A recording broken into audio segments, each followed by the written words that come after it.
बांधकाम कामगारांचे प्रलंबित फॉर्म तात्काळ मंजूर करा.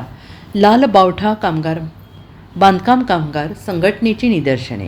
सांगली जिल्ह्यातील बांधकाम कामगारांनी शासनाच्या विविध योजनांचा लाभ मिळवण्यासाठी नवीन नोंदणी फॉर्म, नूतनीकरण फॉर्म, शिष्यवृत्तीचे फॉर्म, घरकुल योजनेचे फॉर्म तसेच कौशल्य विकास प्रशिक्षण अंतर्गत फॉर्म कामगार कार्यालयाकडे सादर केले आहे. सदरचे फॉर्म आज तागायत मंजूर झालेले नाही. तसेच अनेक कामगारांचे फॉर्म कोणतेही स्पष्टीकरण न देता चुकीच्या पद्धतीने रद्द करण्यात आलेले आहेत. त्यामुळे बांधकाम कामगारांना शासनाच्या विविध योजनांचा लाभ मिळवण्यासाठी मोठ्या अडचणी निर्माण झाल्या आहेत. तसेच कौशल्य विकास प्रशिक्षण पूर्ण केलेल्या कामगारांना अद्याप प्रमाणपत्र देण्यात आलेले नाही. तसेच संबंधित लाभाचे फॉर्म मंजूर करण्यात आलेले नाही. त्याच्या निषेधार्थ आज सांगलीतील कामगार कार्यालयाबाहेर लालबावटा बांधकाम कामगार संघटनेच्या वतीनं जोरदार निदर्शने करण्यात आली. कॉम्रेड उमेश देशमुख यांच्या नेतृत्वाखाली हे आंदोलन करण्यात आले. कार्यालयाने प्रलंबित सर्व फॉर्म तात्काळ मंजूर करावेत. चुकीच्या पद्धतीने रद्द केलेले फॉर्म पुन्हा तपासून मंजूर करण्यात यावेत.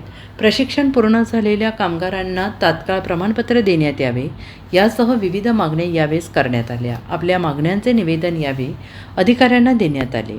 संपूर्ण महाराष्ट्रामध्ये 23 मार्च या दिवशी भगतसिंग, राजगुरू आणि सुखदेव हे 3 कोवळे युवक 1931ला या देशासाठी फासावर इंग्रजांनी लटकवलेले आहेत. या दिवसाचं औचित्य साधून या महाराष्ट्रातील बांधकाम कामगारांचे जे योजना आहेत त्या योजनांचे लाभ मिळाले पाहिजेत.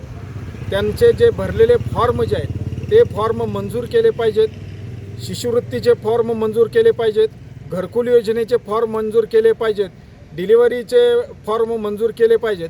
यासारख्या मागण्या ज्या आहेत या मागण्या अनेक दिवसापासून पेंडिंग आहेत. लाखो फॉर्म या बांधकाम कामगारांचे मान्यता न मिळाल्यामुळं या सगळ्या ऑफिसेसमध्ये पडून आहेत. हे सगळे फॉर्म मंजूर व्हावेत.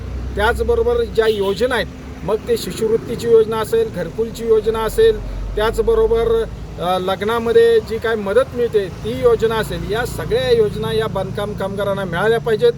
याच्यासाठी आज संपूर्ण महाराष्ट्रामध्ये आम्ही निदर्शन करत आहोत. सांगली जिल्ह्यामध्ये सुद्धा या बांधकाम कामगारांच्या जे ऑफिस आहे त्या ऑफिससमोर आज आम्ही निदर्शनं केलेली आहेत. भविष्य काळामध्ये हे सगळे फॉर्म मंजूर केले नाहीत, बांधकाम कामगारांच्या मागण्या मान्य केल्या नाहीत तर आम्हाला तीव्र आंदोलन उभा करावं लागेल. हा इशारा देखील आम्ही आपल्या माध्यमातून देत आहोत. Bureau report SBN Marathi Sangli.